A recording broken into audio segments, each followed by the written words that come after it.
যতবার সুবহানাল্লাহ আলহামদুলিল্লাহ বলা হয় ততবারই জান্নাতের মধ্যে ফলের গাছ তৈরি হয়। তাহলে জীবনে কোটি কোটি বার সুবহানাল্লাহ আলহামদুলিল্লাহ পড়তে পড়তে তো একটা ব্যক্তি জান্নাতে কোটি কোটি গাছের মালিক হয়েছে, তাহলে সে ফল কতদিনে ভক্ষণ করবে? আজীব আজীব প্রশ্ন। মাশাআল্লাহ,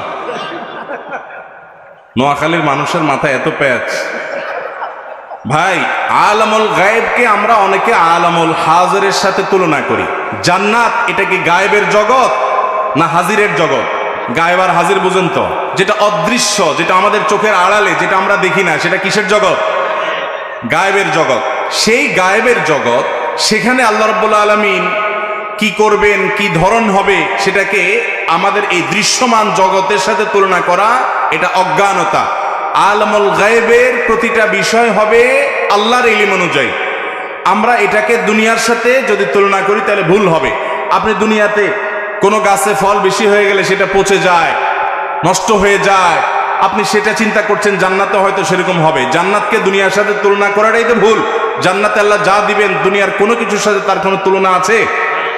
নবী করিম সাল্লাল্লাহু আলাইহি সাল্লাম বলেছেন, আল্লাহ তাআলা হাদিসে কুদসিতে বলেছেন, আদাতু লিইবাদিয়াস সালিহিনা মা লা আইনুন রাআত ওয়ালা উযনুন সামিআত ওয়ালা খাতার আলা কলবি বাশার।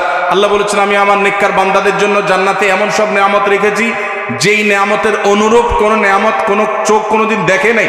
তার মানে আমরা যেসব ফল দেখি, জান্নাতের ফল এরকম নামের কথা কোরআন হাদিসে আসলেও ওইটার বৈশিষ্ট্য ধরন এরকম না, সেটা এর চাইতে বহুগুণ উন্নত হবে, যা আমাদের কল্পনারও অতীত। অতএব সেখানে পচে যাবে, গলে যাবে, নষ্ট হবে, এসব চিন্তা করা অমূলক। বরং সেখানে আল্লাহ রাব্বুল আলামিন ফল তো, দুনিয়ার ফল তো মুখে চলে আসে না, ওখান থেকে তো মানুষ যখন যেটা চাইবে তখন তার সেটা নাগালে চলে আসবে। দুনিয়ার ফল খেলে তো মানুষের পেটে অ্যাসিডিটি হয়, অনেক সময় অসুস্থতা হয়, নানান অসুবিধা হয়। সেখানে কোনো অসুবিধা হবে না। বিদায় সেখানে আপনার অগণিত গাছ যদি থাকে, সেগুলোর ফল নষ্ট হওয়ার টেনশন আপনার করার দরকার নাই। আর আপনি চিন্তা করছেন সেগুলো আমি খেয়ে কবে শেষ করব। দুনিয়াতে যেরকম খেলে হজম হতে অনেক সময় লাগে, একটু বেশি খেয়ে ফেলছেন দুপুরে, রাত্রে আর খাইতে পারেন না, আখিরাতে আল্লাহ তাআলা খাওয়ার পর ডেকুট দিবেন, সব ক্লিয়ার হয়ে যাবে। এবং দুনিয়াতে আপনি 50-60 বছর থাকেন, চিন্তা করেন একটা গাছ যদি 2-4-10 মণ আম দেয় যথেষ্ট, আর কত? আখিরাতের যাত্রা তো শুরু হবে, তার কোনো শেষ হবে না। হাজার হাজার, lakh lakh, crore crore, billion billion, trillion trillion বছর, অগণিত সময় পর্যন্ত আপনি সেখানে থাকবেন। অতএব আখিরাতের নেয়ামতের কোনটার ধরন কি হবে না হবে, ওইটার সাথে দুনিয়ার কম্পেয়ার করা ভুল।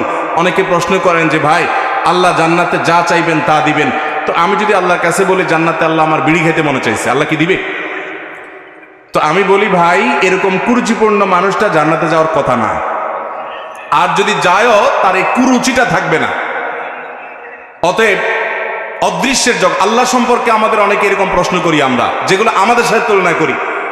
আল্লাহ সম্পর্কে আমাদের অনেকের মনে শয়তান একটা ওয়াসওয়াসা, একটা প্রশ্ন তুলে দেয়। নবী সাল্লাল্লাহু আলাইহি সাল্লামের সময় অনেকের মনে এরকম প্রশ্ন আসতো। নবী করিম সাল্লাল্লাহু আলাইহি সাল্লামের কাছে বলার পর তিনি বলেছেন, যাকা নাফসুল ঈমান, এটাই তো তোমার ঈমানের লক্ষণ। অনেকে বলে, আচ্ছা আমাদের সবাইকে আল্লাহ সৃষ্টি করছে, তাহলে আল্লাহকে কে সৃষ্টি করছে? এরকম প্রশ্ন আসে কি আসে না? এর মতো হাস্যকর প্রশ্ন দুনিয়াতে আরেকটা নাই। কারণ আল্লাহকে কে সৃষ্টি করছে এই প্রশ্ন করার মানে হলো আপনি আল্লাহকে সৃষ্টি মনে করছেন নাকি স্রষ্টা? আল্লাহ কি সৃষ্টি না স্রষ্টা? আল্লাহর যদি আবার সৃষ্টিকর্তার দরকার হয়, তাহলে কি আল্লাহ সৃষ্টি হবেন না স্রষ্টা হবেন?